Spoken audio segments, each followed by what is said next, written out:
और जो मेरे नोट्स मिलेंगे उसमें कंसेप्ट और तथ्य दोनों होंगे। कोई डाउट? सर हिंदी अंग्रेजी दोनों भाषाओं में पढ़ाता हूँ, मैं कुछ शिशु मंदिर में पढ़ा हूँ, तो मेरी हिंदी ठीक ठाक है। चलो, और तुम्हें ऐसे मीम्स मिलेंगे तो चौंकना मत, मीम समझ रहे हो ना, क्योंकि जब तक कॉमेडी नहीं तब तक मजा नहीं जीवन में। चलो, तो एक दिन किसी का नाम ले लेते करण। एक दिन करण ने मुझसे पूछा कि सर आप कहना क्या चाहते हो, क्या करना है?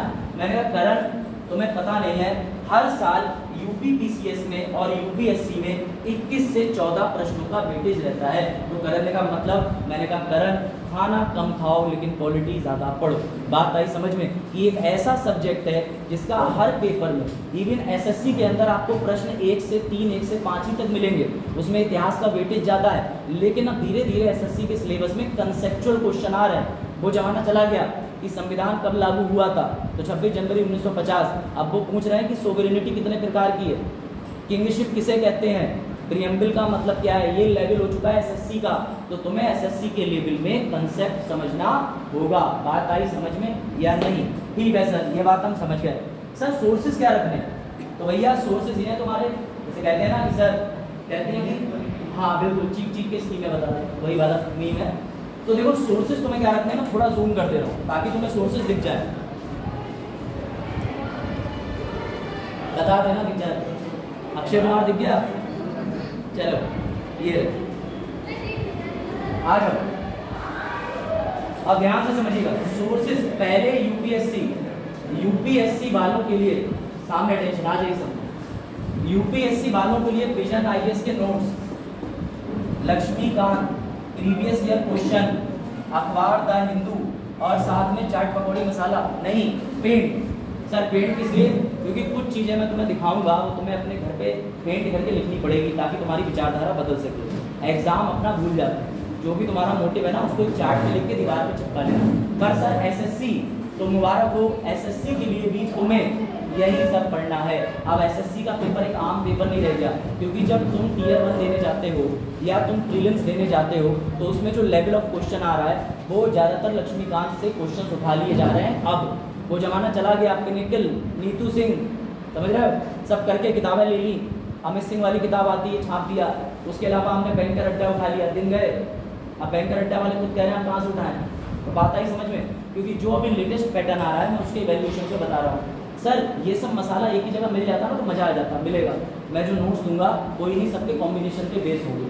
और एक समस्या और है सभी के लिए कि सर द हिंदू ना हिंदी में नहीं आता, तो उसके लिए एक ऐप है प्ले स्टोर पे, ठीक है, टॉपर्स नोट, वो मैं सजेस्ट कर दूंगा, टेलीग्राम लिंक पे शेयर कर दूंगा। उसमें आपको द हिंदू न्यूज़पेपर पूरा हिंदी में, वो भी इंपॉर्टेंट चीज़ें पढ़ने को मिल जाएंगी। कोई डाउट? आगे बढ़ें? चलो, और 2-4 मिनट बच्चों का वेट करते हैं, तब तक इसी पे डिस्कशन करें, ठीक है। सवाल ये है मेरा, किसी के पास लक्ष्मीकांत की किताब है कि नहीं है? कितने बच्चों के पास? कौन सा अध्याय है आपके पास? पहला, दूसरा, तीसरा, चौथा, पांचवा, छठा या सातवां? छठा वाला है, ठीक। और कोई? छठा, 6। पीछे के बच्चे कह रहे हैं हम पे लक्ष्मीकांत है ही नहीं, क्या करें सर, चोरी करें? है गुड।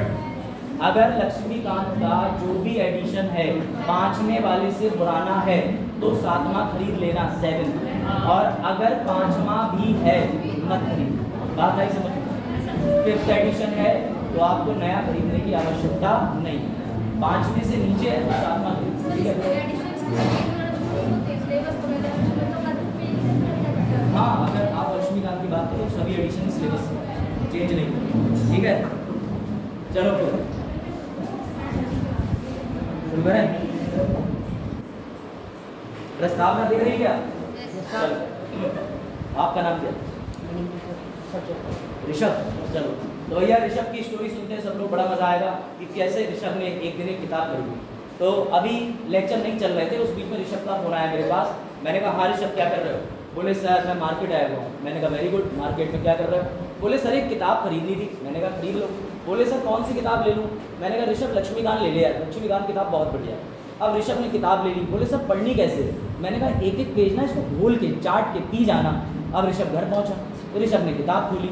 ऋषभ को किताब के पहले पन्ने पे एक पन्ना मिला, वहाँ लिखा हुआ था पृष्ठभूमि या प्रीफेस या प्रस्तावना।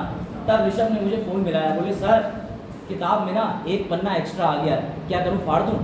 मैंने कहा ऋषभ तो तुम क्या कह रहे हो बेटा, किताब तो नहीं फाड़ना चाहिए। तब ऋषभ बोला क्यों नहीं सर? मैंने कहा ऋषभ पूरी किताब के 636 पन्ने एक तरफ, लेकिन जो पृष्ठभूमि या प्रियम्बल का पन्ना है वो एक तरफ। तब ऋषभ ने पूछा क्यों?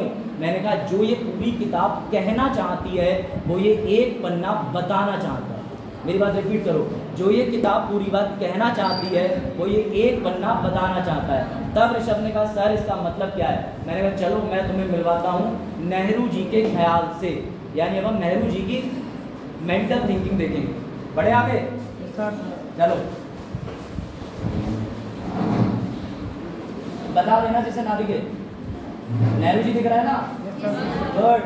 चलो सभी को ये बात पता है कि हमारा जब संविधान सभा बनके तैयार हुई तो संविधान सभा सबसे पहले दिन कब लगी थी? 9 दिसंबर 1946 को। बैठ जाइए जहाँ सीट थी, ठीक है, बैठो। 9 दिसंबर 1946 को जैसे पीछे वाले बच्चे हैं ऐसे एक संविधान सभा में बातें चल रही थी। हम आ तो गए, ये आदमी पढ़ाएगा, यानी हम आ तो गए, संविधान सभा में डिस्कशन क्या हुआ। तब ऐसे में 9 दिसंबर के 3 दिन के बाद एक दिन 13 तारीख को नेहरू जी खड़े हुए और नेहरू जी ने कहा शुरू करते हैं अंताक्षरी लेके प्रभु का नाम। सब बोले अंताक्षरी। तब नेहरू जी ने कहा अरे नहीं अंताक्षरी नहीं। तब नेहरू जी ने एक लिस्ट पेश करी, ध्यान से समझना मेरी बात।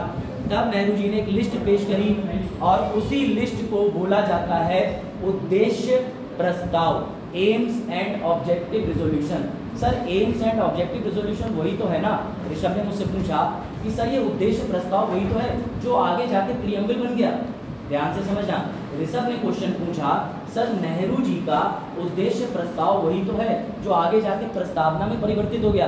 मैंने कहा ऋषभ अगर तुम एसएससी के हो तो हाँ और यूपीएससी के हो तो ना। तो ऋषभ ने कहा सर ऐसी कैसी बातें कर रहे हैं आप, एक तरफ कह रहे हैं हाँ और एक तरफ कह रहे हैं ना। मैंने कहा ऋषभ मैं क्या करूँ, मुझे कहना पड़ेगा कि तू हाँ कर या ना कर, तू है मेरी किरण। तो ऋषभ बोले हाँ सर पिक्चर तो बढ़िया थी। मैंने कहा ऋषभ समझने की बात है, एसएससी कंसेप्चुअल चीज नहीं पूछता। अभी 10 मिनट के बाद तुम समझ जाओगे कि एसएससी और यूपीएससी के क्वेश्चन का अंतर क्या होता है। कहानी शुरू करें? कोई डाउट?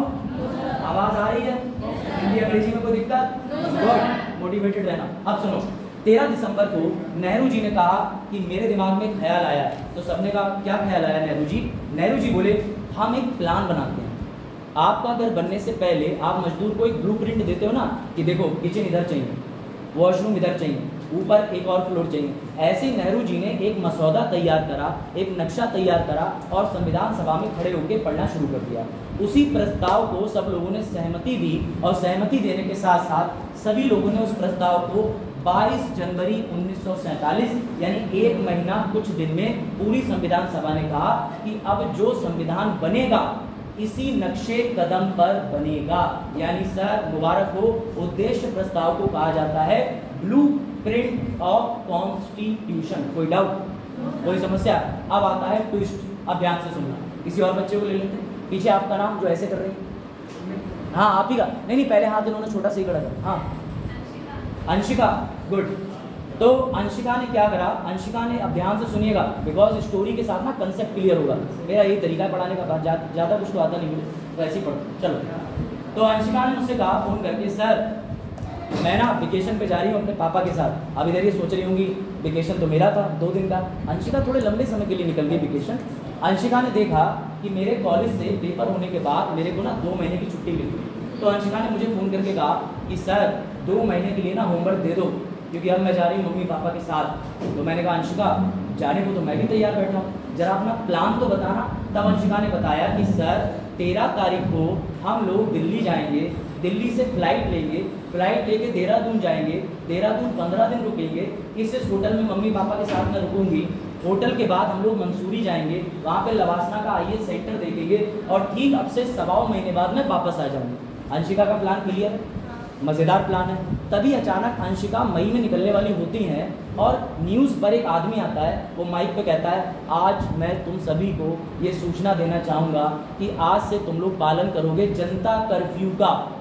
अब अंशिका का तुरंत मेरे पास फोन आया, बोली सर जनता कर्फ्यू लग गया है, मेरा प्लान तो धरा का धरा रह गया। खैर अंशिका ने अपनी छुट्टियां बिताई। फिर मैंने अंशिका से 1.5 महीने बाद फ़ोन करा। मैंने कहा अंशिका क्या रहा तुम्हारे प्लान का? तब अंशिका ने कहा सर मैंने सोचा था मैं फ्लाइट लेके जाऊंगी, मैं घर पे पानी देती रही। मैंने सोचा था मम्मी पापा के साथ देहरादून जाऊंगी, मुझे घर पे अखबार से काट काट के गुड्डे गुड़िया बना के दीवारों पे चिपकाने पड़े। मैंने कहा अरे अंशिका तुमने सोचा कुछ और हुआ कुछ और, यही अंतर है तुम्हारे नेहरू जी के उद्देश्य प्रस्ताव में और तुम्हारी प्रस्तावना में। यानी कि जो इन्होंने शुरू में 13 दिसंबर को पढ़ दिया संविधान सभा में, वो था नेहरू जी का उद्देश्य प्रस्ताव कि सर हम ऐसे जाएंगे, यहाँ रुकेंगे। लेकिन जब पूरा संविधान बनके तैयार हुआ तो अंत में कहानी निकली कुछ और। इसीलिए मेरी बात याद रखना, प्रस्तावना कब उठाई गई? 26 नवंबर 1949। और उद्देश्य प्रस्ताव की तिथि क्या थी? 22 जनवरी 1947। डिफरेंस समझ में आया कि नहीं? बताओ, कोई डाउट, कोई समस्या? तो ऐसे ही हम सारे कॉन्सेप्ट क्लियर करेंगे। ये था छोटा सा डेमो। किसी को इस भाषा से कोई डाउट हो, एग्जाम्पल से कोई डाउट हो तो होगा, मैं तो ऐसे पढ़ाऊंगा। ठीक है, बात आया समझ में कि नहीं? भारत की प्रस्तावना क्या नेहरू जी के उद्देश्य प्रस्ताव से बनाई गई है या भिन्न है?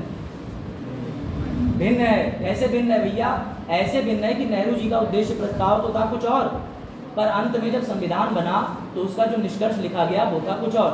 बात आई समझ में? अब एसएससी मेरे क्वेश्चन आता है तो बच्चे परेशान, वहां लिख के आता है कि उद्देश्य प्रस्ताव कोई प्रियम्बल में बना दिया, एक लाइन का क्वेश्चन आता है। तो एसएससी वालों ध्यान से सुनो, तुम्हें करना है हाँ, तुम्हें करना है जी हाँ, उद्देश्य प्रस्ताव बन गया प्रस्तावना। पर यूपीएससी ऐसा नहीं करता।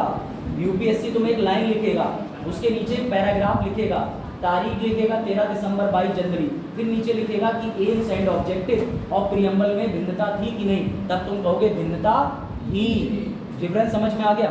तो हम एक ही चीज से पढ़ेंगे, लेकिन आईएएस का कंसेप्ट, एसएससी के तथ्य। कोई डाउट? मेरे पढ़ाने का कॉम्बिनेशन यही रहेगा। मुझे नहीं पता तुम एसएससी के लिए आए कि यूपीएससी के लिए, मुझे इतना पता है क्वालिटी में तुम्हें सबसे बेस्ट होना चाहिए। ठीक है, बात खत्म, बढ़े आगे। चलो सर आपने ये तो बता दिया कि प्रस्तावना अंत में ली गई जो कि उद्देश्य प्रस्ताव से भिन्न थी। सर ये भी बता दीजिए कि हमारे पड़ोस में एक देश है अमेरिका, थोड़ा ज़्यादा पड़ोस में यानी कि दूर है, तो सर अमेरिका में हमने सुना है सबसे पहले प्रस्तावना बनके तैयार हुई। क्या ये सत्य हमने अमेरिका से प्रस्तावना उठाई? इसका जवाब मुझे तुम खुद दोगे। सवाल आ रहा है तुम्हारे सामने, ध्यान से सवाल समझना। सभी को ये दिख रहा है? ये दिख रहा है ना? हिंदी में भी दिखा देता हूँ भैया, ये दिख रहा है, आ जाओ। क्या लिखा है? फिर से पढ़ो, फिर से। सुनाई नहीं दे रहा? अभी भी नहीं सुनाई दिया? अच्छा बस एक ही लाइन पढ़नी थी भैया, एक ही लाइन पढ़नी थी। अब मुझे कुछ पढ़े लिखे बच्चे सवाल का जवाब देंगे, ध्यान से सुनना। तुम्हारा संविधान कब बन के तैयार हुआ? कब बन के तैयार हुआ? 26 नवंबर 1949। ध्यान से, अब इस बात का आंसर वही देगा जो समझता हो। बड़े अच्छे से ध्यान देना। संविधान को बनाया किसने? संविधान सभा ने। क्लियर है? कॉन्स्टिट्यूएंट असेंबली, इंग्लिश में, हिंदी में संवैधानिक सभा, उसने बनाया। सभी लोग बैठे थे, 2 साल 11 महीने 18 दिन लगे। तुम्हारी संविधान सभा को किसने बनाया? बताओ, तुम्हारी संविधान सभा को किसने बनाया? सर एक कैबिनेट मिशन आया था 1946 में, वो अंग्रेजों ने भेजा था। पैथिक लॉरेंस, इस तरीके के नाम सुने थे ना, अंग्रेज आए थे, उन्होंने कैबिनेट मिशन प्लान किसने भेजा था? ब्रिटेन ने। मेरा सवाल फिर से सुनो, यहाँ तुमने लिखा है, बातें मत करना, ध्यान देना, हम भारत के लोग लिखा हुआ है। तुम्हारा संविधान तुमने बनाया संवैधानिक सभा ने, संवैधानिक सभा बनाई, कॉन्स्टिट्यूएंट असेंबली बनाई कैबिनेट मिशन ने, कैबिनेट मिशन भेजा ब्रिटेन की सांसद ने। तो तुम सबकी हिम्मत कैसे हो गई कि तुमने प्रियम्बल में लिख दिया हम भारत के लोग? क्योंकि हम भारत के लोग जो है वो तुम्हारे संविधान में लिखा है, प्रस्तावना में लिखा है। प्रस्तावना बनी संविधान सभा से, संविधान सभा बना कैबिनेट मिशन प्लान से, और वो प्लान भेजा अंग्रेजों ने। तो तुम्हारी हिम्मत कैसे हो गई? तुम्हें तो अंग्रेजों ने आज़ादी दी है, तुमने कैसे लिख दिया हम भारत के लोग? कोई बता सकता है? सवाल समझ में आया कि नहीं? क्योंकि ये सवाल ऐसा है कि तुम्हारे दिमाग के परखच्चे उड़ा देगा कि हाँ ये तो सोचा ही नहीं। संविधान सभा असेंबली प्लान 46 का अंग्रेजों ने, ब्रिटेन की पार्लियामेंट अंग्रेजों की, तो अंग्रेजों ने संविधान बनाया, अंग्रेजों ने हमसे कहा संविधान लिखो, तो हमने प्रियम्बल में कैसे लिख लिया? We the people of India. कैसे तुमने लिख लिया? We the people of India. सवाल यूपीएससी का, बताओ। क्वेश्चन समझ आया कि नहीं? क्वेश्चन समझ आया कि नहीं? पहले ये बताओ। मैं रिपीट कर सकता हूँ, क्वेश्चन रिपीट करूँ, क्योंकि आज तुम में से कई लोग जो हैं उन्हें घर जाके ग्लूकोज लेना पड़ेगा। अब तक जो चल रहा था वो मुझे नहीं पता, अब तुम्हारा सामना हुआ टीचर से, अब तुम्हें मैं पढ़ा के राइट टाइम कर दूंगा, फिर से रिपीट कर देना। क्या यही वाली बात ग्लूकोज वाली? और देखो बड़ा एंजॉय करना, क्लास होती है सीखने के लिए, डरने डराने के लिए नहीं। पढ़ो, 5000 लाइक्स आ जाने चाहिए, 5000 लाइक्स। वीडियो देखते हो ना यूट्यूब पे? हाँ, तब आके ठोको, जय माता दी। दासू सर, सवाल वैलिड है। सवाल ये है सर, हमारी ना प्रस्तावना में लिखा है कि हमारी प्रस्तावना यानी हमारे संविधान का एक स्रोत है, सोर्स है, बी द पीपल, हम भारत के लोग उसकी स्रोत हैं। मुझे सवाल ये है कि तुम्हारा संविधान बनाया संवैधानिक सभा ने, संवैधानिक सभा जो है वो तुम्हारी बनाने के लिए एक कैबिनेट मिशन प्लान आया था, जिसे कैबिनेट प्लान कहते हैं, 1946 में। वो भेजा किसने था? तो वो ब्रिटेन की संसद ने। तो तुम्हारी हिम्मत कैसे हो गई we the people of India लिखने की? बताओ कैसे लिख लिया तुमने? तो इसके लिए तुम्हें थैंक यू कहना चाहिए the great great great doctor Bhimrao Ambedkar ji का। इसके पीछे उस व्यक्ति की जीनियस लेवल थी, जिसे मैं तुम्हें समय समय पे समझाऊंगा। डॉक्टर भीमराव अंबेडकर साहब ये बात जानते थे कि अगर मैंने ये पूरा मसौदा तैयार करके भेज दिया ब्रिटेन के पास, तो ब्रिटेन वहां पे be the people of India काट के लिख देगी कि by the permission of Britain की सांसद, यानी ब्रिटेन सांसद की अनुमति। और ऐसा सर बताइए, एग्जांपल भी दीजिए। तो भैया ऑस्ट्रेलिया और न्यूजीलैंड आज भी अधिपत्य में है ब्रिटेन के, यानी न्यूजीलैंड ऑस्ट्रेलिया कोई युद्ध की घोषणा करेगा तो ब्रिटेन भी आएगा, सामने खड़ा होगा। ये ऑफर हमारे सामने भी आया कि क्यों ना हम आपके इंडिया में ये be the people of India काट के लिखते हैं ब्रिटेन की सांसद। लेकिन अंबेडकर जी ने कहा कि ऐसा नहीं है। 1600 में तुम लोग आए पुर्तगाली के रूप में, उसके बाद तमाम लोग आए, उन्होंने हमसे 200 साल से ज़्यादा राशन करा, 200 साल से ज़्यादा राज किया, शासन किया। तो उस शासन की वजह से हमें कभी आज़ादी तो मिली नहीं, हम आज़ादी मांगते रह गए। अब भी अगर हम अपनी मेहनत से भगत सिंह जैसे लोग कुर्बान हो गए, उनकी कुर्बानी तुम्हें हाथ में दे दे और तुम काट के लिख दो कि हम ब्रिटेन की सांसद, तो फ़ायदा क्या? उन्होंने जानबूझ के ड्राफ्ट ब्रिटेन की सांसद के पास भेजा ही नहीं, और मुबारक हो, उसी वजह से तुम्हें प्रियम्बल में लिखने को मिल गया we the people of India. This is the story which is Laxmikanth में नहीं मिलेगी, विजन में नहीं मिलेगी। सर आप कहाँ से ढूंढ के ले आए? तो बेटा संविधान सभा की डिबेट, मैं संविधान सभा की डिबेट पढ़ता हूँ, संविधान सभा की डिबेट से ये चीज़ें आपको मिल जाएंगी, पढ़ सकते हो। वरना मैं सारा जो पढ़ाऊंगा वो संविधान सभा की डिबेट से पढ़ाऊंगा। कोई डाउट? आगे बढ़े? चलो अब आगे बढ़े। उससे पहले एक चीज समझ लो, ये समझ गए? क्लियर हो गया? उद्देश्य प्रस्ताव और प्रियम्बल में अंतर क्लियर हो गया, जनता कर्फ्यू क्लियर हो गया, बिल्कुल सही बात है। अब एसएससी वालों तुम्हारे लिए एक चीज, सर क्या चीज? तुम्हें ये जो आउटलाइन दिख रही है ना, ये नक्शा, नक्काशी, सिर्फ एसएससी वालों के लिए इंपॉर्टेंट है, वो नोट कर लें। ये जो नक्काशी है, डिजाइन, डेकोरेशन, ये BR सिन्हा जो कि जबलपुर के थे, उन्होंने इसको डिजाइन किया। सिर्फ एसएससी वाले, ये सवाल यूपीएससी में नहीं आता, लेकिन एसएससी बाल की खाल निकालता है, फैक्ट पूछता है। बात आई समझ में? तो जो एसएससी की तैयारी कर रहे हैं वो लिखो, बेहर राम मनोहर सिन्हा ऑफ जबलपुर, जबलपुर मध्य प्रदेश, इसका नाम याद रखिएगा इनका जो ये लिखा हुआ है। देखो एसएससी वालों तुम्हारा नाम लिखा है। हाँ जी हाँ, वही शांति निकेतन। ये शांति निकेतन वही रविन्द्रनाथ टैगोर जी उनके भैया द्वारा आर्ट फॉर्म के लिए तैयार किया गया था, जिसमें वो दृश्य बना के आज़ादी के आंदोलन में चिपकाते थे दीवारों से। ठीक है, तो जो फैक्ट है और जो एसएससी के क्वेश्चन आ चुके हैं, आने हैं, वो मैं तुम्हें बताऊंगा। यूपीएससी का कंसेप्ट बताऊंगा, नोट्स भी दूंगा, हिंदी अंग्रेजी दोनों भाषाओं में। कोई दिक्कत? पीछे वो खुश हो गई, यही तो हम चाह रहे हैं। चलो यहाँ तक लिख लो तो बताना, ये स्लाइड भी मैं तुम्हें दे दूंगा, खुश रहो। ठीक है, इससे जाके कहीं पढ़ाने लगना। हाँ अभिषेक बताओ, आ जाओ अंदर, आ जाओ बेटा जल्दी आओ, ज्योग्राफी क्लास चल रही, जल्दी आओ, बैठ जाओ। अरे BR सिन्हा लिख लो, ये तो बड़ा अच्छा फैक्ट है, सबको पता होना चाहिए ना। आगे बढ़े,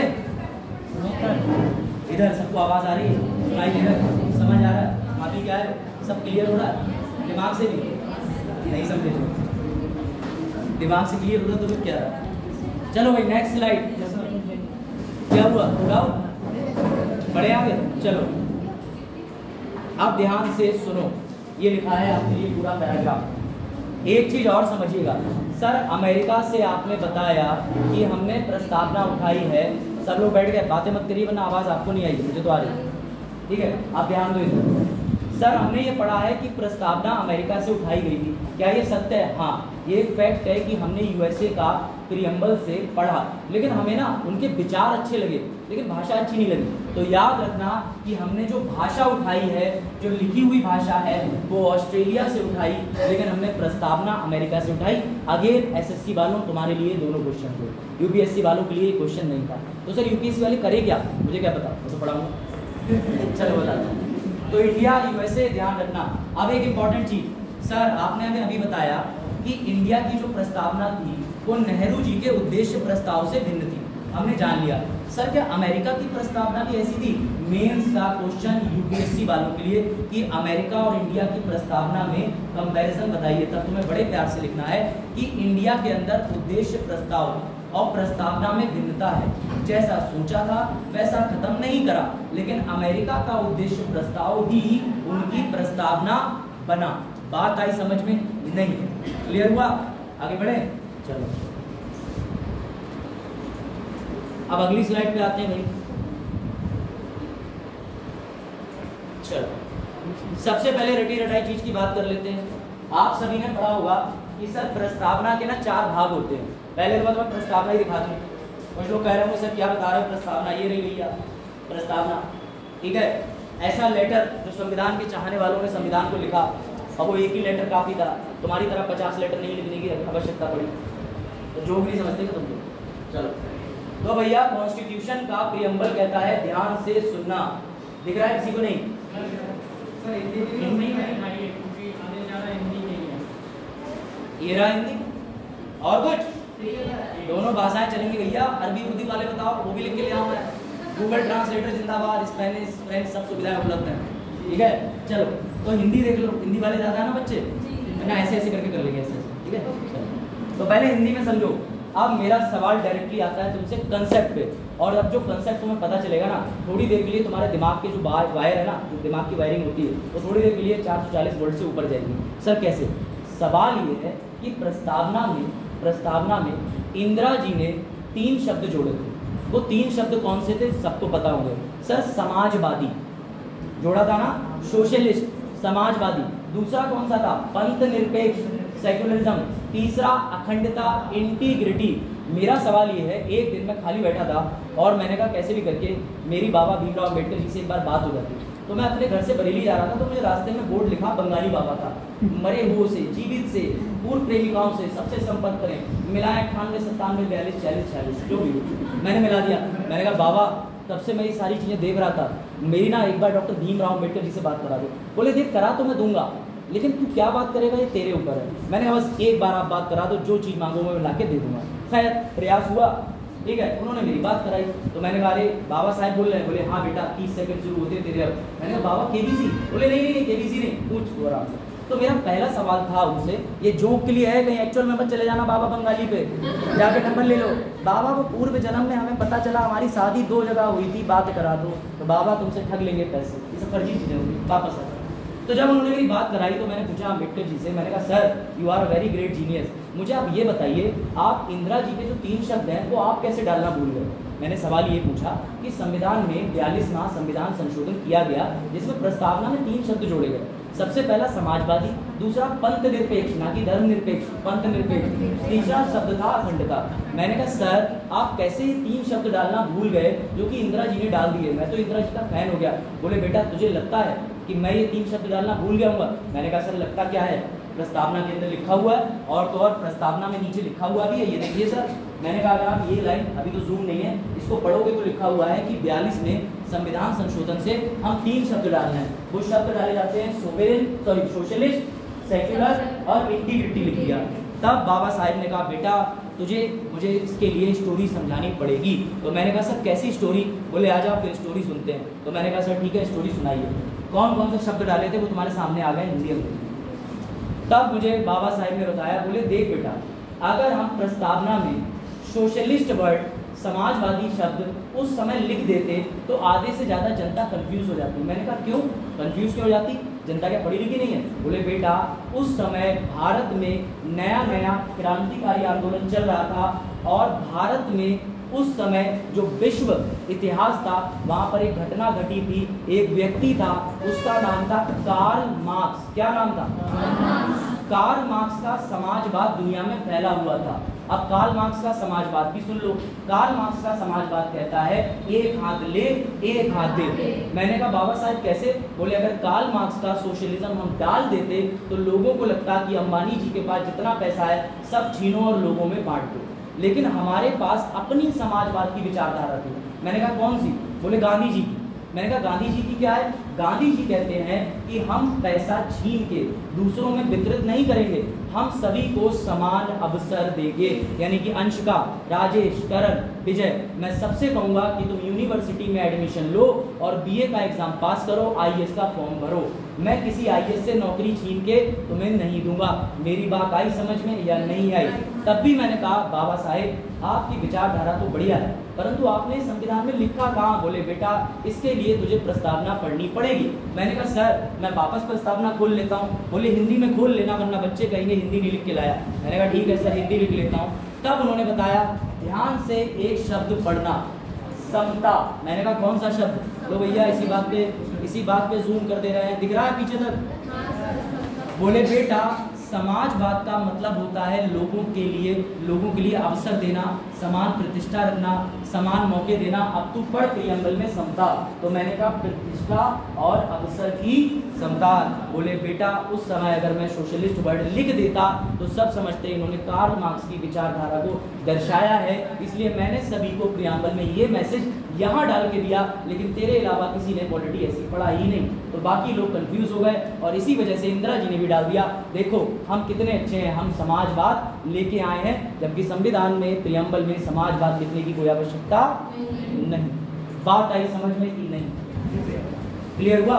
this is called the genius level of हमारे संविधान निर्माताओं का, कि उन्होंने शब्द भी दिया, डिफाइन भी करा। तो सर इंदिरा जी ने क्यों लिखा? क्योंकि बेटा इंदिरा जी को पॉलिटिकल मोटिव सिद्ध करना था कि गरीबी हटाओ, देश बचाओ। देखो लोगों, मैं तुम्हारे लिए बहुत अच्छा सोचती हूँ, मैंने तुम्हारे लिए एक शब्द लेके आई हूँ समाजवादी, वो यहाँ लिख दे रही हूँ। लोग खुश, लोगों ने वोट देना शुरू कर दिया। क्यों? क्योंकि लोगों को लगा पहली बार इस महिला ने संविधान की कोई कमी की पूर्ति करी है, हम तो इसी को वोट देंगे। लेकिन बाबा साहेब का संविधान कभी गलत हो ही नहीं सकता। उन्होंने तो पहले लिख दिया तुम्हें इक्वालिटी मिलेगी, समानता मिलेगी, प्रतिष्ठा की और अवसर, यही असली समाजवाद है। तो अगर तुमसे यूपीएससी मेंस में क्वेश्चन आए कि the word which is inserted by 42nd amendment socialist secular integrity justified थे, तो आप कहोगे नो, बिकॉज बाबा साहेब ने पहले ही समता में उसको निर्धारित कर दिया था।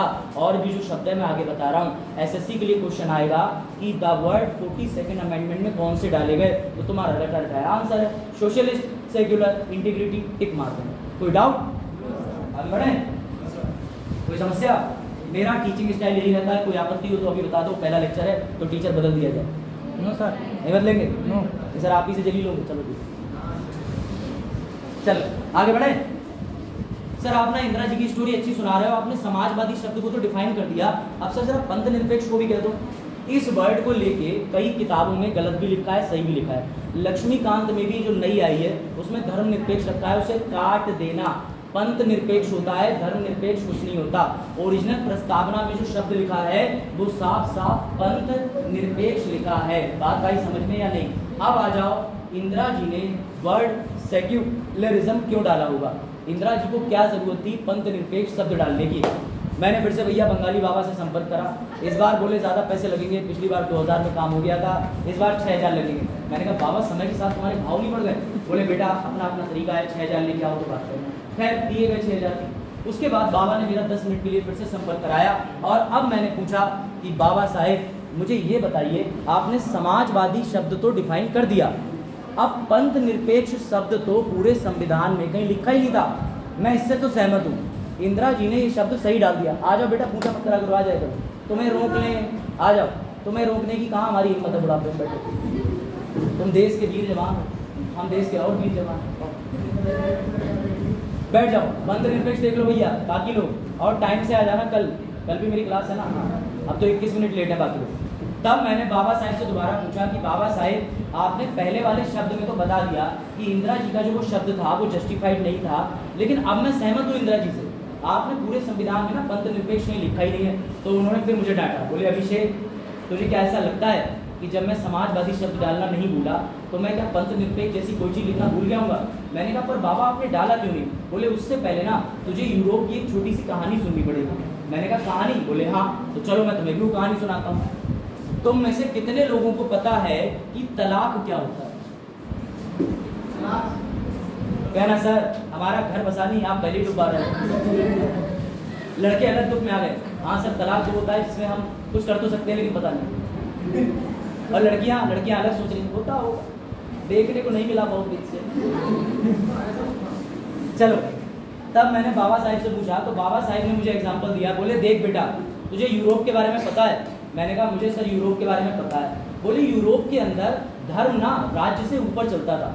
तो मैंने कहा ये राज्य क्या होता है? क्या उत्तराखंड, गोवा, मध्य प्रदेश ऐसा वाला राज्य? बोले बेवकूफ, राज्य का मतलब होता है जो नियम बनाता है किसी देश के लिए, किसी राज्य के लिए। मैंने कहा अच्छा संसद राज्य? बोले हाँ। मैंने कहा राज्य का उत्तर प्रदेश का विधानमंडल विधान परिषद राज्य कहलाएगा? बोले हाँ।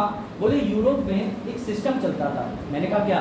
बोले यूरोप में जो रिलीजन था ना, धर्म, जो चर्च थी, खुद की आर्मी होती थी। अगर चर्च कह देती थी आज दिन है तो भले ही रात है, इतनी पावरफुल थी। जहाँ चर्च खड़ी हो जाती थी वहाँ की सरकार, आर्मी सब भाग जाते थे। मैंने कहा अरे बाबा साहब सर चर्च के पास इतनी पावर? बोले बेटा इससे तू क्या समझा? मैंने कहा बाबा आप ही बताओ। तो उन्होंने कहा बेटा इससे ये समझ कि कभी भी धर्म के मामले में राज्य हस्तक्षेप नहीं कर सकता था। मैंने कहा हाँ ये बात आप समझाना चाहते हो?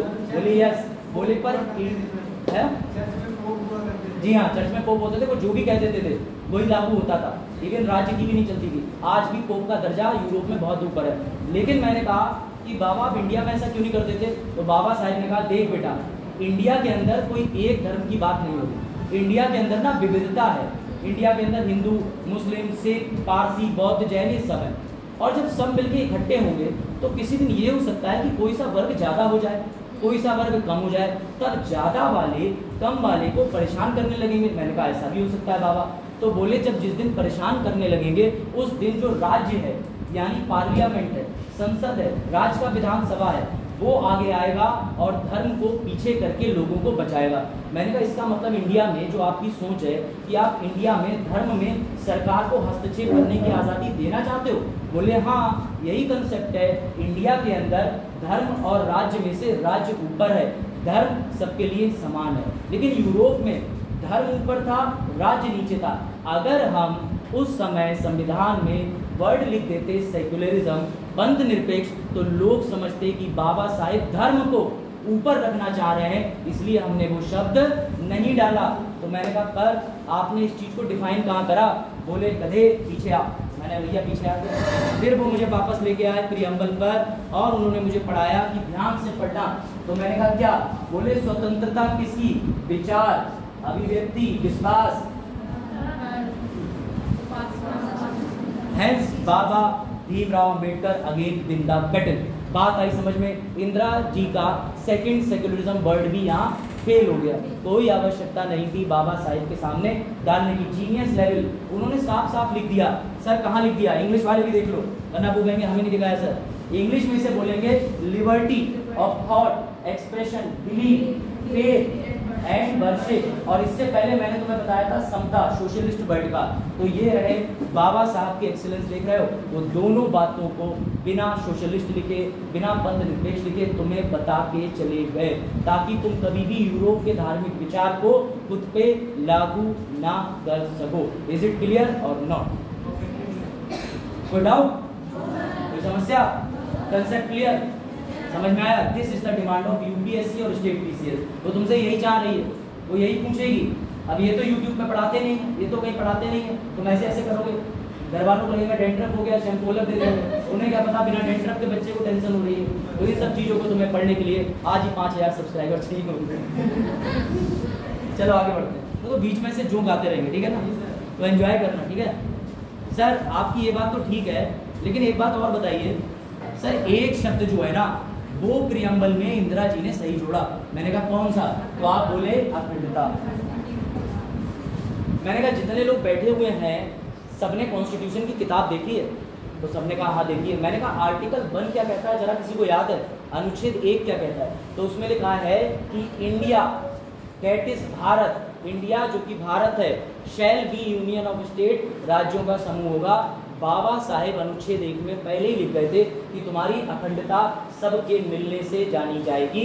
यानी अगेन इंदिरा जी को वर्ड इंटीग्रिटी, अखंडता डालने की कोई जरूरत नहीं थी। सर ये तो आपने कनेक्ट करके बता दिया। कोई ऐसा केस बताइए, कोई ऐसा व्यक्ति बताइए, कोई ऐसा न्यूज़पेपर बताइए जिससे हम आपकी सारी बातें पढ़ सकें। तो तुम्हें हाई कोर्ट के एक जज साहब हैं, उनकी लिखी किताब पढ़ना चाहिए। उनका नाम है H श्रीबाई। मोबाइल बंद कर लीजिए, बना उठा लीजिए। H श्रीबाई। तुम लोग फ़ोन करके नहीं आते क्या? आज सर का लेक्चर है, तुम ना 2 घंटे बाद बात करना, नहीं तो रात में करना चाहिए। करके नहीं आते क्या? अरे तुम लोग जोक नहीं समझते। चलो करोगे भाई सर, आ जाओ। तो बाबा साहेब ने अखंडता को पहले ही बता दिया था, अखंडता लिखने की कोई आवश्यकता नहीं थी। बात आई समझ में कि नहीं? यानी बाबा साहेब बहुत क्रिस्टल क्लियर। सर नाम लिख लीजिए H श्रीबाई। H श्रीबाई की पुस्तक में मेरे द्वारा बोली गई सारी चीजें मिल जाएंगी। अब जब हम आए हैं तो तूफान तो आएगा।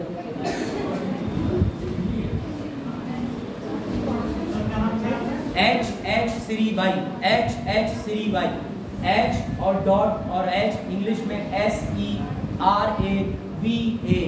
सेरेबाई। H सेरेबाई, क्योंकि कुछ नहीं पता।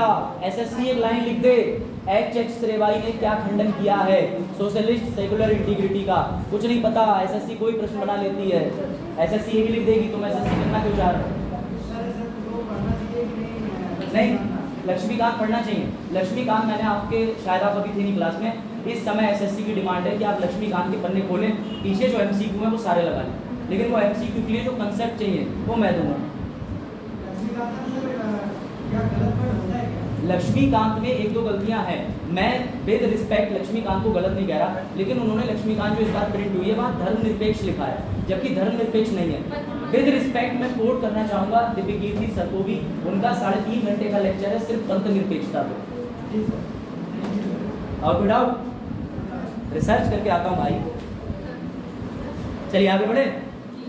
सर आपने ना ये चीज़ें तो हमें पढ़ा दी, लेकिन अभी भी हमें एक चीज़ नहीं समझ में आ रही है। तो मैंने कहा पूछा तुमसे क्या कि सर ये बताइए प्रस्तावना को कौन से 4 भागों में बांटा जाता है? तो ये थोड़ा फैक्ट है, इसको याद रखो। प्रस्तावना के 4 घटक हैं। पहला ये बताया है कि प्रस्तावना के अंदर स्रोत क्या है, जिसे सोर्स कहते हैं। संविधान बड़ा या संविधान के लोग? बताओ।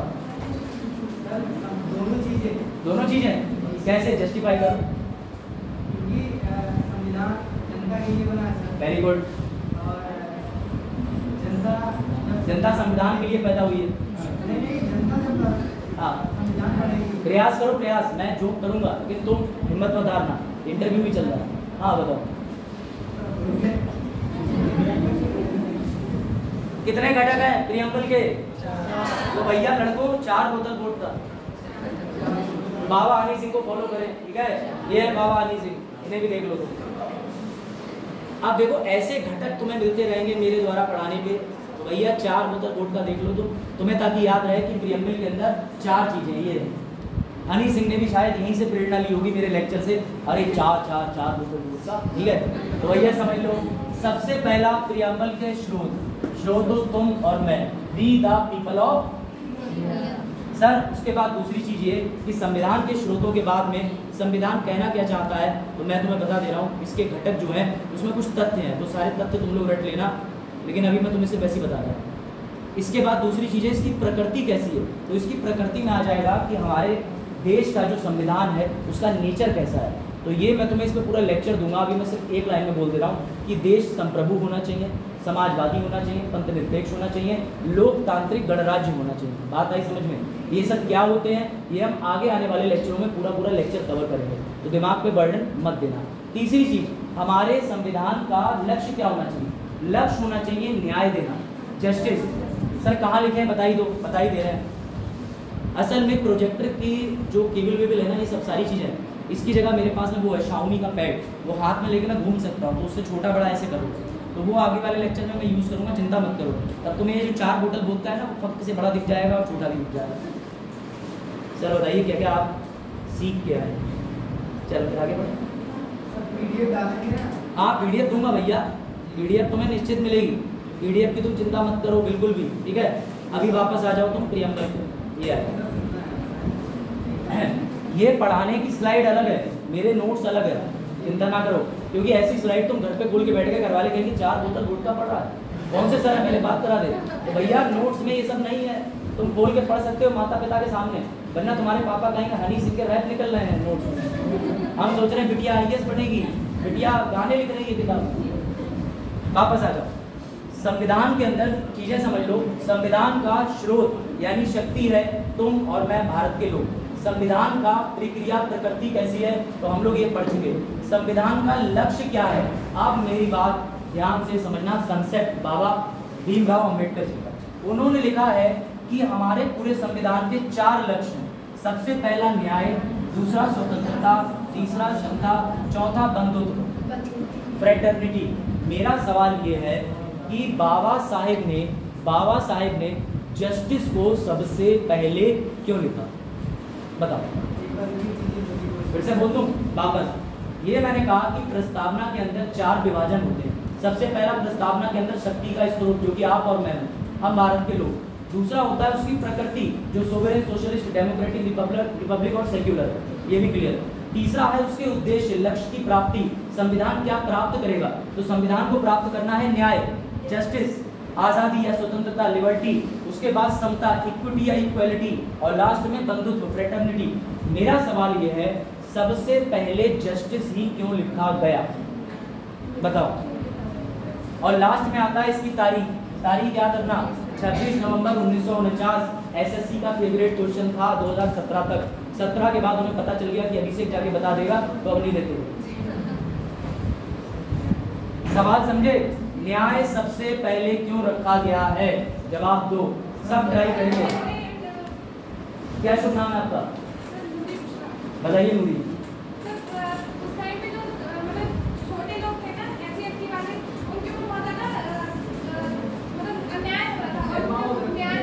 हाँ, इनके बाद आप बोलिएगा, पक्का मैं आपको बोलने दूंगा। हाँ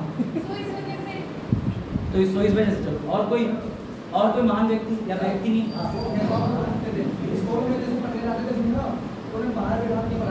वेरी गुड। और क्या करते थे उनके साथ, और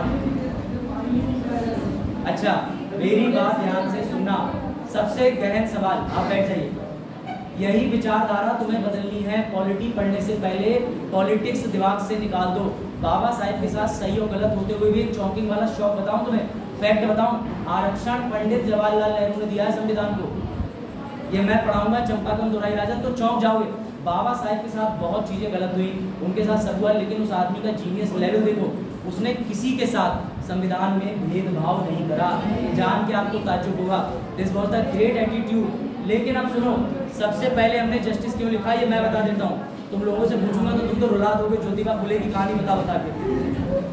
मैं बता, आपका उत्तर व्यक्तिगत ठीक है, लेकिन प्लीज मेरी बात को बुरा मत मानना। ऐसी चीजों को मेंस के उत्तर में कभी ना लिखना ऐसी चीजों को। मेंस के उत्तर में आप इसलिए मत लिखना, इससे आपकी व्यक्तिगत छवि बदलाव की नहीं, बदले की भावना की निकल के आ जाएगी। मेरी बात को बड़ा रिस्पेक्ट के साथ लीजिएगा, क्योंकि मुझसे बड़ा फैन बाबा साहब का कोई नहीं होगा। मैंने उनके 3 वॉल्यूम 6 सारी डिबेट सब पढ़ी हैं, और अंत में वो एक ही बात कहते हैं कि वो बदला जो व्यक्ति को बदल दे, वो बदला नहीं होता। समझ गए? यानी तुम जैसे हो अच्छे वैसे ही रहो, इनोसेंट। क्या हुआ इधर, क्या हुआ इधर, क्या हुआ इधर? जंगली रमी खेल लो तुम लोग।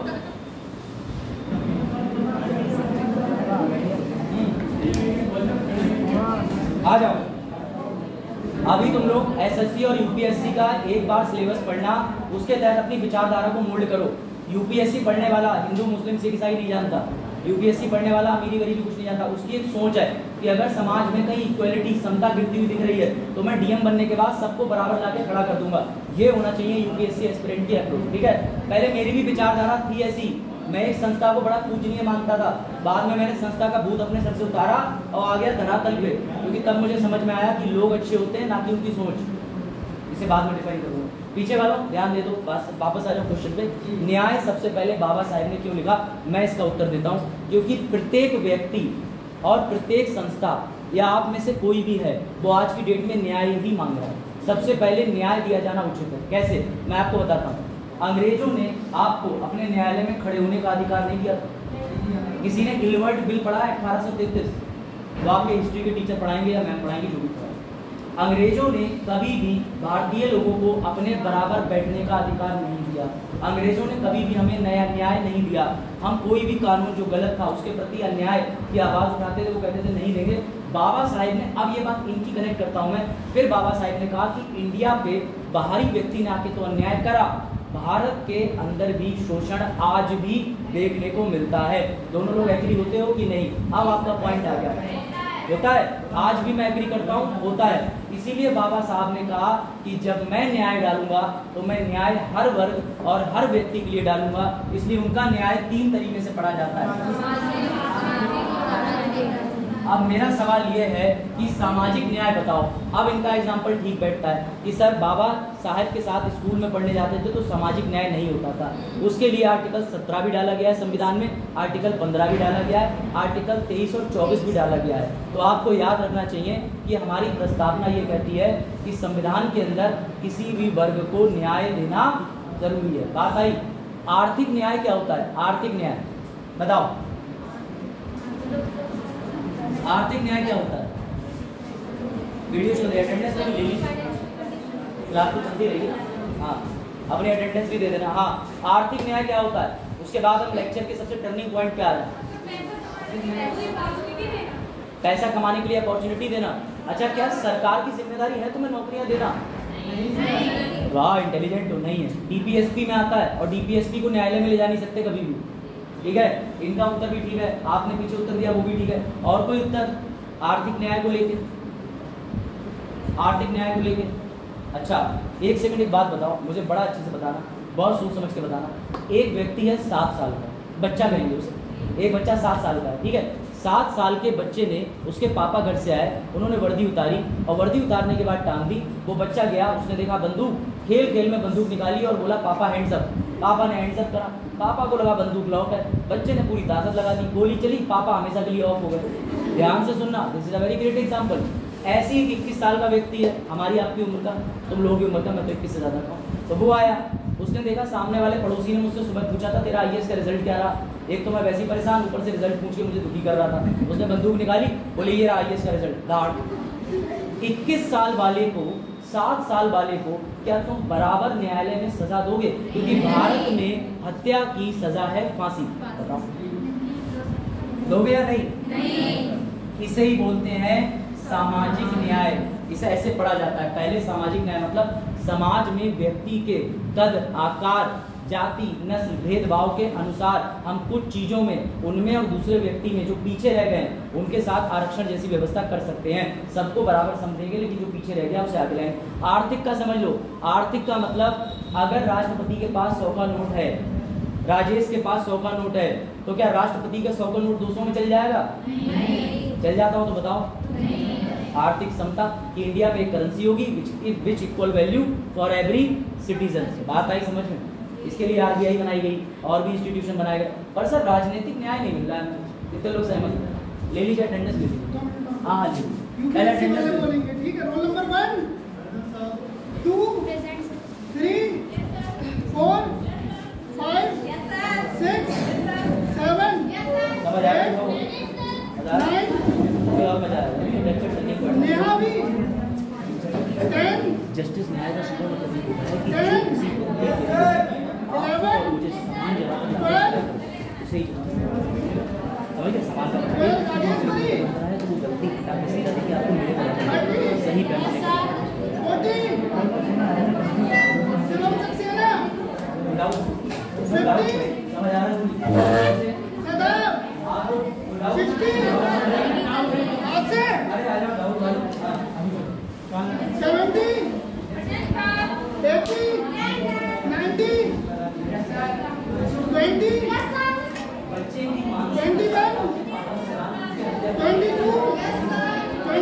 Yes, sir. 23, 24, 24,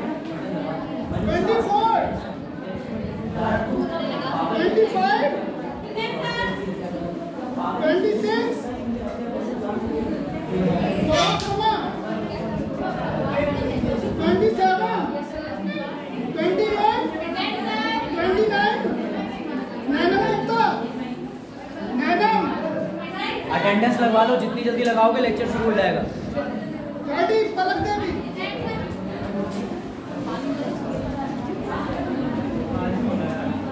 ready 1 Ravishesh Shukla. Ready 2 Asif. Ready 3 ready 4 ready 5 ready 6 ready 7 Anuj Kumar. Ready 8 Naina Yadav. Ready 9 Muskan Joshi.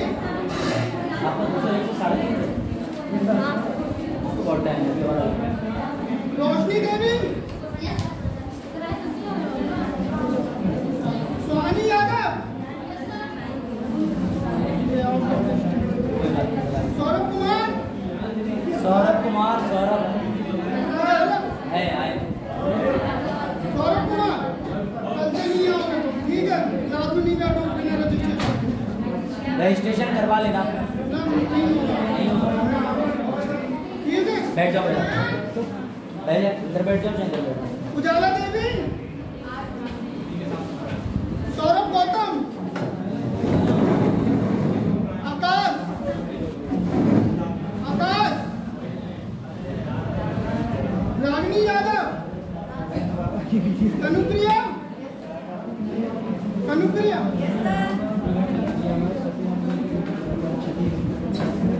SSC वाले बोलेंगे।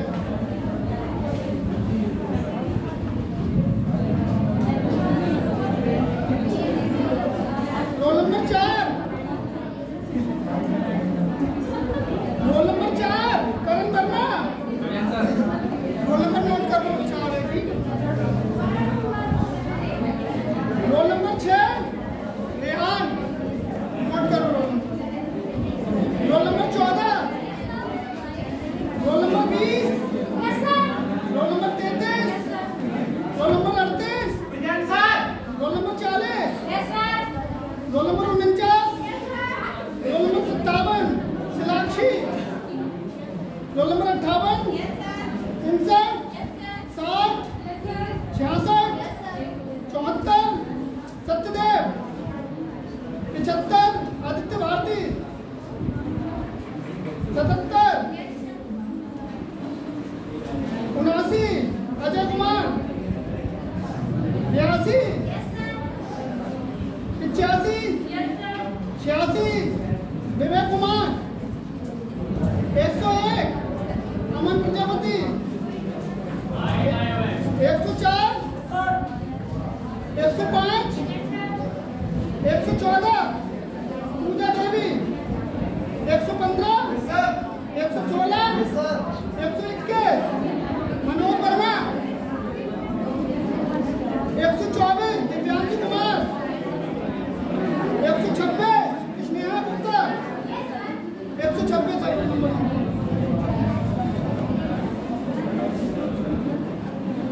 128 Lakshmi Katiyar 130 Vishal Sharma. Role number note कर लो। 134 146 147 निशी सिंह। क्या वीडियो कहाँ चल 153 आसिफ। हाँ वो तो चलने दो। क्लास में टाइम। शालिनी सागर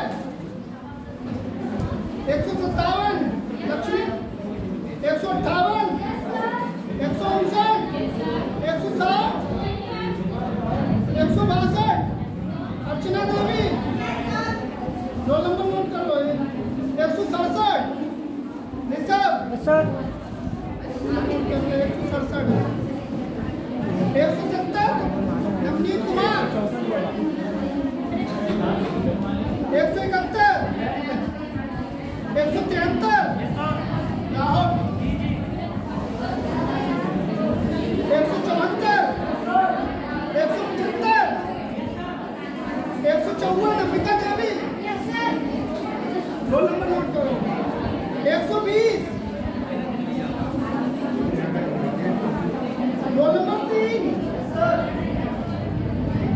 role number 28 Pratibha Devi. Roll number 29 Sunaina Devi. Roll number 30 Prabha. Roll number 31 दीक्षा।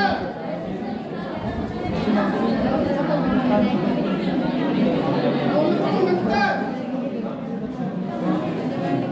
Sushila Devi. Roli Mishra. Roli. Roll number 183 Amit Verma. Roll number 163। Roll number 164 Deepak Verma. Deepak 164 है। रोल नंबर 61 आशा।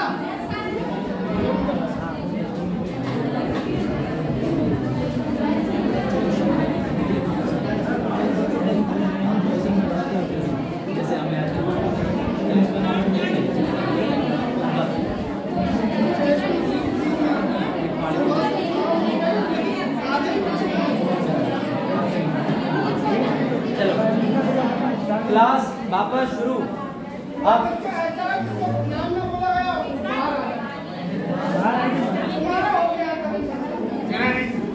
तुम्हारा नहीं बजा, तुम्हारा नाम ही नहीं, यहाँ रहोगे तुम। पीलीभीत में मिलने वाली मौलिक सुविधाएं बंद। चलो भाई देखो, वापस आ जाओ। अब सवाल ये है, ध्यान से सुनना। Story time. हाँ चाहिए। क्या करें, जूम? अरे जी बिल्कुल बिल्कुल, अभी लीजिए। मेरा बस नहीं चल रहा, मैं प्रोजेक्टर की स्क्रीन लेके आ जाता आपके पास। ठीक है, दिख रहा है कुछ? सवाल ये है भैया, जस्टिस, लिबर्टी, इक्वलिटी, फ्रेटर्निटी को सब छोड़ दो। सबसे पहली चीज ये बताओ आप कि संप्रभुता क्या होती है, सोवरेनिटी। अब ये जो ऊपर वर्ड लिखे हैं, संप्रभुता, समाजवाद समझ गए, गांधी जी, कार्ल मार्क्स, पंथ निरपेक्ष यूरोप का, भारत का, अखंडता, अखंडता अनुच्छेद 1 में। लेकिन अभी भी शब्द रह गया है, संप्रभुता क्या होती है, बताओ। बजा था आपने, यहाँ पे स्टूडेंट नहीं है ना, बाकी लोग बताओ, संप्रभुता क्या होती है, बताओ भैया।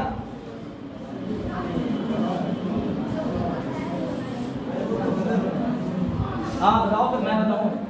बताइए सर आप। सोवरेनिटी पता है किसी को? ट्राई तो करो। नहीं पता? अब देखो। हाँ मैं अच्छा यही कौन जा रहा, देख के जाना बेटा, केबल है इधर। चाहिए।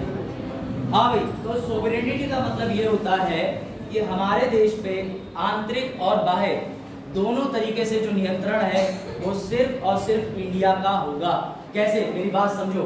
एक दिन हमारी ब्रिटेन की क्वीन एलिजाबेथ, जिनका आप देहांत हो चुका है अभी 8 सितंबर को, उन्होंने पहले कहा कि इंडिया तुम हमें सारा नियंत्रण दे दो। तब इंडिया ने कहा दूध मांगोगे तो खीर देंगे। आगे का तुम्हें डायलॉग पता है। उसके बाद हमारे इंडिया में सोवरेनिटी जो होती है वो हमेशा याद रखना कि इंडिया के अंदर सोवरेनिटी आ जाए, यानी संप्रभुता आंतरिक और बाह्य दोनों रूप से सरकार की रहेगी। कैसे, अब उदाहरण देके समझो। बाबा साहेब को ये बात हमेशा पता थी, मैं बार बार जिक्र उनका इसलिए कर रहा हूँ क्योंकि उनका इंपॉर्टेंट रोल है संविधान सभा की डिबेट। ठीक, संविधान सभा में बाबा साहेब से पूछा गया कि आपको अंग्रेजों से प्रॉब्लम क्या है, तो उन्होंने कहा ये हमारे मौलिक अधिकार तो देते नहीं है, साथ ही वहाँ के जो अधिकार हैं वहीं बैठ के बनाते हैं, वहाँ से एक लेटर आता है, इंडिया में वो सारी चीज़ें लागू कर दी जाती हैं। तब हमारे संविधान निर्माताओं ने कहा कि हम देश को अपने अंदर के फैसले और देश के बाहर के फैसले दोनों लेने का अधिकार देना चाहते हैं। इसलिए नेशन को जब इंटरनल और एक्सटर्नल दोनों मामले में पावर होती है, दैट इज कॉल्ड सोवरेनिटी। अच्छा सर, यानी सोवरेनिटी का मतलब होता है कि जब देश का राष्ट्रपति देश में कोई कानून लागू कर सके, देश का दूसरे देश से संबंध बनना है, उनकी नीति हम फॉलो करें चाहे ना करें, इसे सोवरेनिटी कहते हैं। बात आई समझ में या नहीं? पर सर आप गलत बोल रहे हो। कैसे सर? आपको नहीं पता, हमने सुना है ना इंडिया यूनाइटेड नेशन का हिस्सा है। और सर आपको ये भी नहीं पता कि इंडिया कॉमन जो वेल्थ नेशंस हैं, जो कॉमन वेल्थ नेशन है, उनका भी हिस्सा है। तो मैंने कहा हाँ यार ये तो बात सही है। तब करण ने पूछा सर जब वो हमारी इंडिया जो है वो उनका हिस्सा है तो फिर इंडिया संप्रभु कैसे हो गई? मैंने कहा करण तुम्हें मेरी बात समझनी पड़ेगी, वहाँ पर हमने बाई चॉइस उनके साथ जुड़े हुए हैं और उनका कोई भी विधिक रूप हमारे ऊपर लागू नहीं है। हम आज चाहें कॉमनवेल्थ नेशंस के साथ दोस्ती खत्म कर सकते हैं, संयुक्त राष्ट्र से अपनी दोस्ती भी खत्म कर सकते हैं। इसी को कहते हैं इंडिया की सोवेरेनिटी। ऐसे समझो, आज चीन चाहे इंडिया से कह दे कि तुम इंडिया 10 साल के लिए हमें किराए पे दे दो, हम तुम्हारे इंडिया को अपने चीन जैसा डेवलप बना देंगे। तो अगर राष्ट्रपति देना भी चाहें तो आड़े आ जाएगा संविधान, जो कहेगा तुम प्रियम्बल पढ़ो। प्रियम्बल में लिखा है संप्रभु, यानी हम देश को किसी भी दूसरे देश को, दूसरे देश की सरकार को, दूसरे देश के संसद को भारत की सरकार या भारत का नियंत्रण नहीं दे सकते। बात आई समझ में या नहीं? अब एक चीज और समझो, लोकतंत्र का मतलब क्या होता है?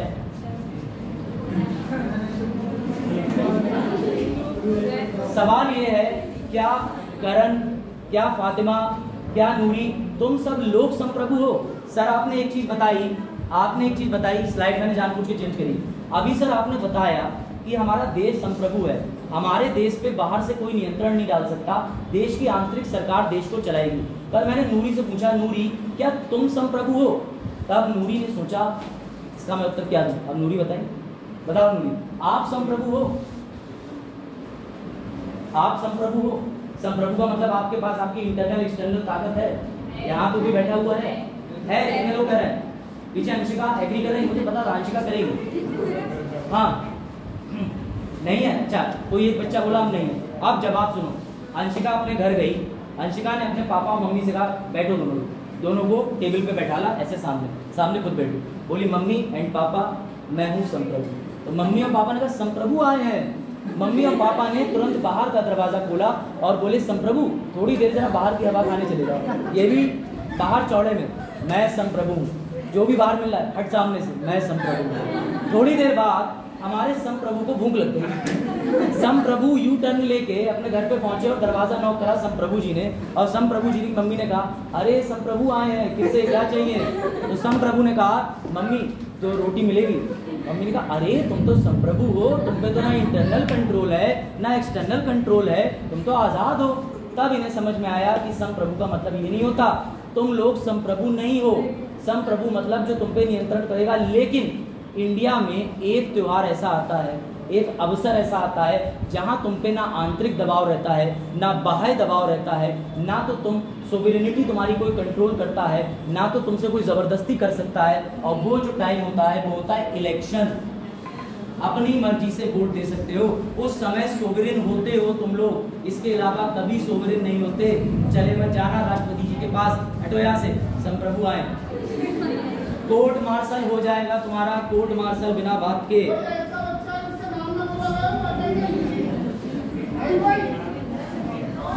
संप्रभु समझ आया? देश संप्रभु है, जनता नहीं है, पर जनता कब होती है? सिर्फ चुनाव होता है।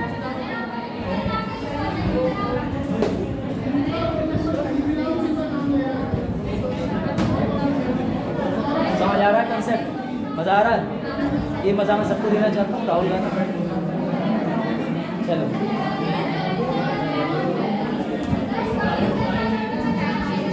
बस, बाकी सब लेक्चर के बाद इसका अटेंडेंस नहीं लगी वो अपने आप देख लो, बाकी शुरू करते हैं। अच्छा जी अंशिका, सॉरी संप्रभु, ठीक। अब उससे पहले तुम्हें एक और चीज समझनी होगी, उसके लिए इस पे आ जाओ। सर आपने बता दिया कि संप्रभु तो हो गया, ये अब मेरा सवाल ये है लोकतंत्र का मतलब क्या होता है? और मैम आपका लेक्चर तो नहीं है, कोई बात नहीं, मैं बता। So what do you mean by democracy? लोकतंत्र का मतलब कौन मुझे बताएगा? बताओ। हाँ, किसने कहा बाई का? वेरी गुड, अब्राहम लिंकन ने ऐसा कहा था। अब आप मुझे अपने विचार बताइए। आपने भी तो इतने साल, आप 20, 21, 18, 19 की होंगी, आपको लोकतंत्र भारत में क्या लगता है? क्या है लोकतंत्र? इनका आंसर बिल्कुल ठीक है, अगर ये मेंस में लिख के आ जाएंगी, प्रीलिम्स में आएगा, टिक मार देंगी, पूरे नंबर मिलेंगे। लेकिन मैं तुम्हें लोकतंत्र ऐसे नहीं समझाऊंगा, मैं तुम्हें लोकतंत्र वैसे समझाऊंगा जैसे यूपीएससी तुमसे डिमांड करती है। तो कौन बताएगा कि लोकतंत्र क्या होता है? हाँ रही,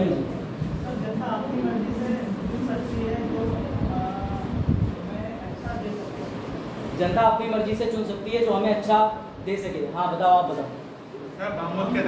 तुम नहीं भैया, वो तुम तो हमारे ही साथ ये तो चीटिंग हो जाएगी। बोले मोटरसाइकिल से बैठा के लाए, इसे पढ़ा के लाए हूँ, उनसे पूछ लीजिए।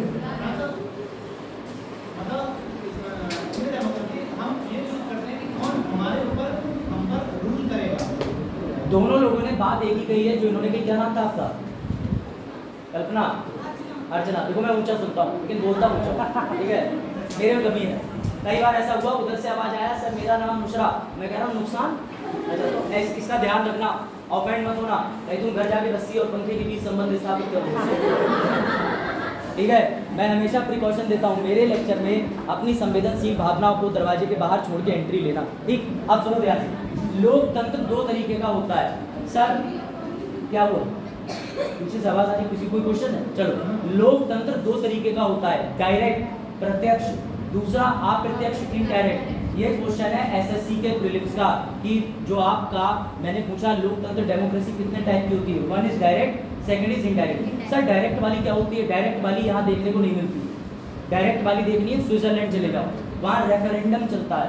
रेफरेंडम का मतलब ये होता है कि लोगों को बैठाला और सामने टीवी पे दिखाया कि बताओ हम दिल्ली सर्विस बिल, हम ऑड इवन पॉलिसी, हम मच्छर मारो योजना लागू करना चाह रहे हैं, तो लोग वोट करेंगे केबीसी की तरह, ABCD, लोगों ने चुन लिया तो बिल पास हो गया। लेकिन इंडिया में है अप्रत्यक्ष डेमोक्रेसी, समझ रहे?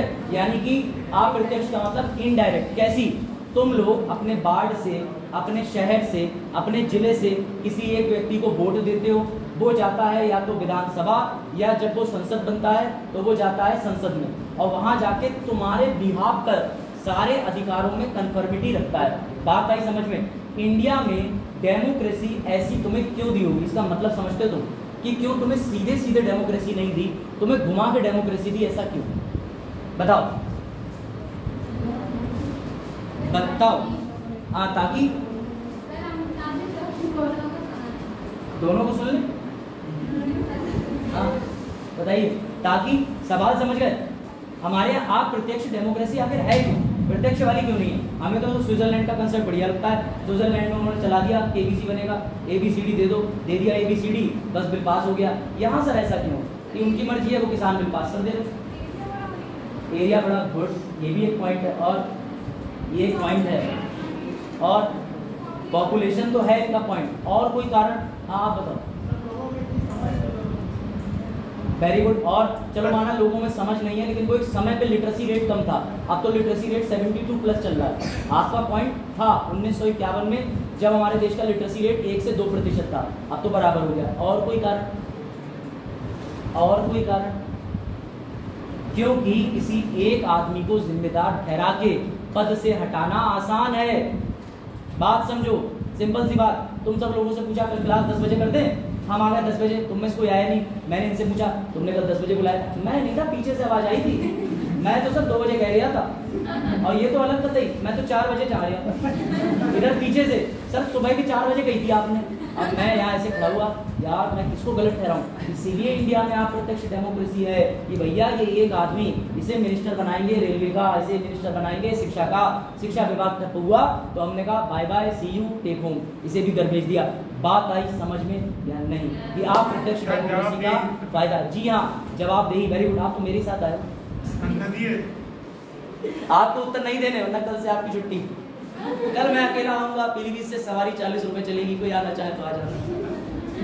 चलो बात आई समझ में। लेकिन एक समस्या और थी, विश्व में चलता था मोनार्क राजशाही, जो कि स्टार्टिंग के लेक्चर में किसी ने उधर से बोला था कि सर मोनार्ची राजशाही चलती है कई देशों में, ब्रिटेन की जब बात थी। राजशाही का मतलब ये होता है, हमारे ऋतिक रोशन जी ने कहा था राजा का बेटा ही राजा नहीं बनेगा। देखिए ना पिक्चर सुपर 30, देखिए सुपर 30, उसमें वो रिक्शे बैठ के कहता है कि राजा का, वैसे तो वो मुझे मीम डालना चाहिए था यहाँ पे जहाँ वो रिक्शे पे बैठा हो, कल डाल के ले आऊंगा। तो जब वो कहता है कि राजा का बेटा अब राजा नहीं बनेगा, यही बात संविधान निर्माताओं ने सीरियसली ले ली। गणराज्य का मतलब ये होता है जब राजशाही खत्म और लोकशाही शुरू। सर ये लोकशाही क्या होती है?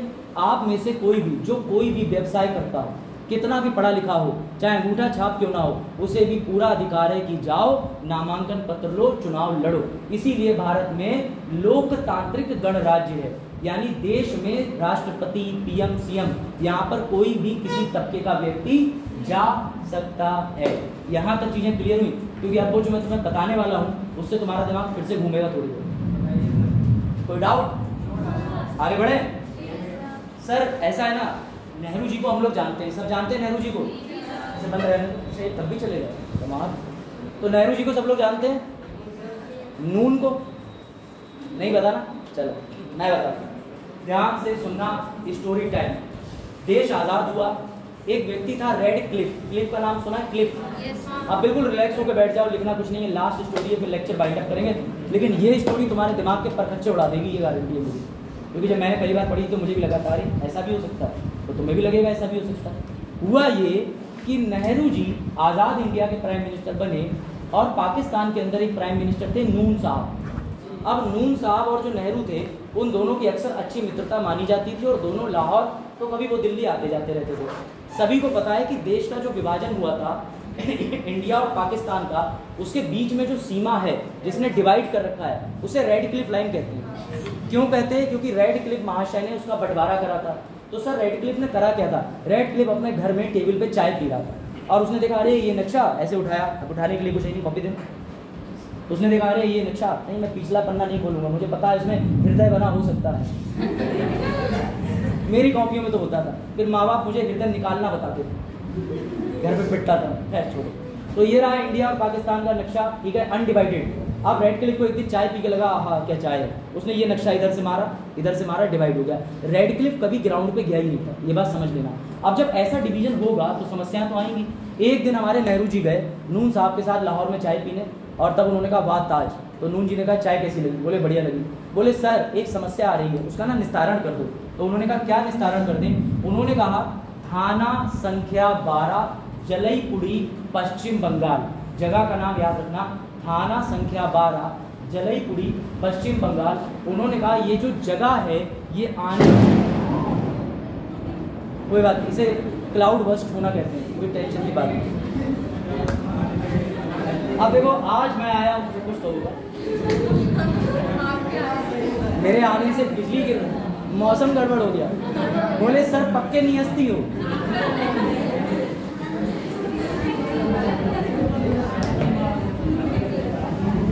अब देखो हम आए हैं तो पूरनपुर तो रोएगा।